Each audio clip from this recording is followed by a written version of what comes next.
사랑하는 요셉 청년 여러분, 목요일 아침 요기요큐의 정광호 전도사입니다. 오늘 우리가 함께 묵상할 본문 말씀은 출애굽기 10장 21절에서 29절까지의 말씀인데요. 4월 12일에서 5월 12일까지 전 세계 많은 사람들이 약 18억 명이 기도하는 기간인데요. 혹시 무슨 날인지 알고 계시나요? 네, 무슬림들의 라마단 기간으로 낮에는 음식을 먹을 수 없습니다. 또 금식을 통해서 무슬림 신자들은 인내와 자제력을 또 기르고 신에 대한 순종을 나타내는 행위가 바로 이 라마단 기간에 나타난다고 하는데요. 보이지 않는 이 영적 전쟁 가운데 우리도 민감함을 갖고 무슬림들을 위해서 기도하면 좋겠습니다. 오늘 말씀에 보면 애굽 왕 바로는 태양의 신 호루스, 수리아의 화신으로 여겨졌다고 이야기하는데요. 바로 자체가 바로 우상 숭배의 대상이었다라는 사실을 알 수 있습니다. 어제 메뚜기 재앙을 통해서 다급한 바로는 한 번만 살려주면 이스라엘 백성들을 출애굽하겠다고 말했지만 그 약속을 또 지키지 않자 하나님께서는 이번에는 태양을 하늘에서 그냥 지워버리십니다. 조금 어두워지는 것이 아니라 태양이 삭제되었으니까 빛이 없는 완전한 흑암이었습니다.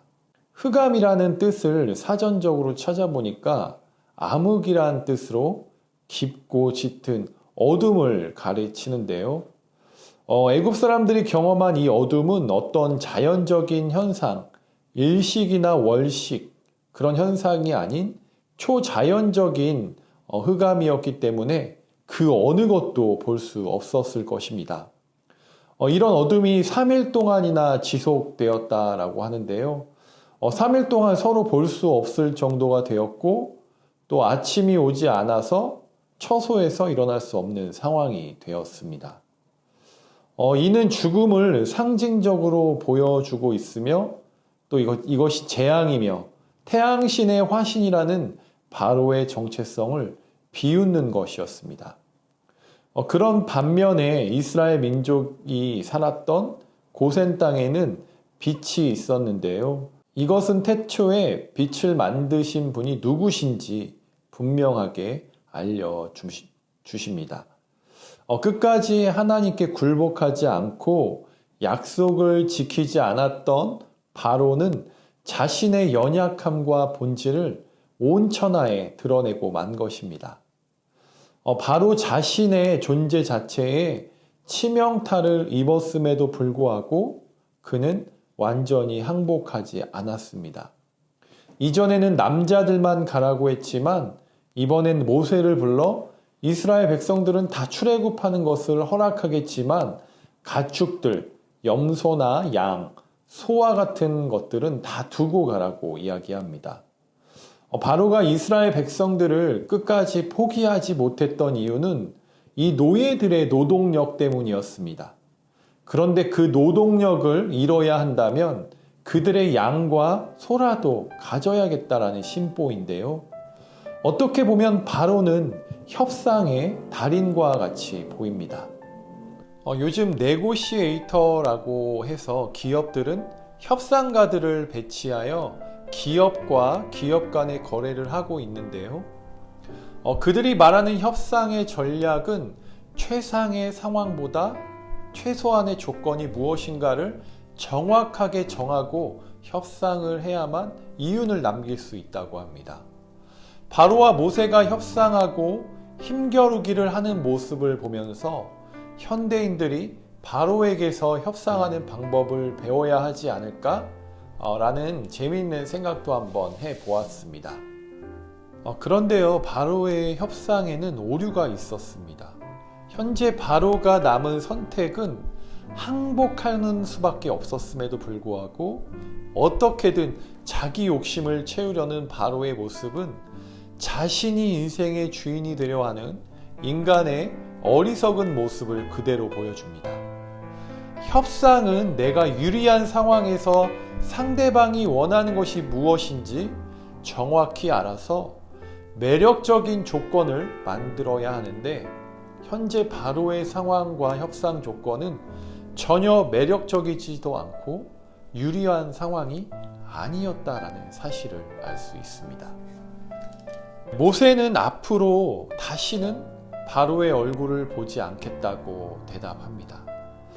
이 말인 즉슨 영적 암흑기로에 선 바로를 더 이상 빛의 길로, 선한 길로 인도하지 않겠다라는 말과 같습니다.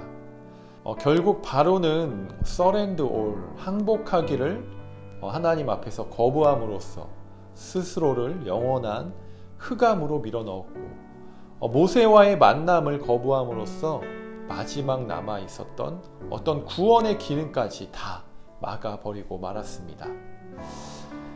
끝까지 순종하지 않고 어떻게든 자기 욕심을 채우려는 바로의 모습을 보면서 자신이 인생의 주인이 되려고 하는 인간의 어리석은 연약한 모습을 말씀을 통해 보여주셨습니다.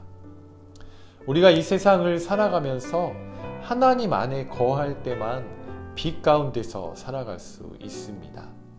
하나님의 백성은 그 빛을 바라고 빛의 자녀로, 또 빛을 전하는 자녀로 살아가야 합니다. 어둠이 이길 수 없는 빛이 되어 선한 행실과 생각으로 어두움에 속한 사람들에게 말씀의 빛을 비추어야 하는 것이 바로 우리 그리스도인들의 사명입니다. 생명의 빛이신 예수 그리스도의 복음을 전함으로 세상 사람들도 생명이 되시고 진리이신 주님을 배울 수 있게 해야 합니다. 사랑하는 요셉 청년 여러분, 오늘 말씀을 통해 우리도 모세와 같이 온 세상의 주인이신 하나님을 전하고 하나님의 말씀대로 순종하며 살아가야 함을 깨닫게 됩니다. 빛의 자녀로서 삶의 자리에서 방황하는 영혼들에게 복음의 빛을 비추며 오늘 하루도 이 세상을 살아가기를 간절히 소망합니다. 기도하겠습니다.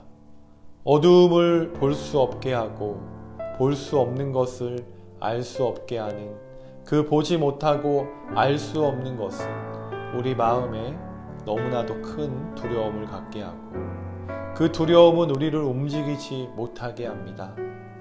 사랑하는 주님, 주님께서 나의 길이고 진리고 생명 되시오니 나의 삶을 주관하여 주셔서 어두운 우리의 인생의 길 가운데 빛이 되어 주시옵소서. 그래서 나를 인도하여 주시옵소서. 시험을 준비하는 청년들, 취업을 준비하는 청년들, 학업 가운데 있는 청년들, 직장 생활하는 우리 청년들을 주의 선하신 길로 이끌어 주셔서 물된 동산과 같고 복되고 복된 빛의 인생들 다 되게 하여 주시옵소서. 감사드리오며 존귀하신 예수 그리스도의 이름으로 기도드립니다. 아멘. 여러분, 오늘도 정말 빛의 자녀로서 이 세상 가운데에서 승리하시기를 간절히 소망합니다.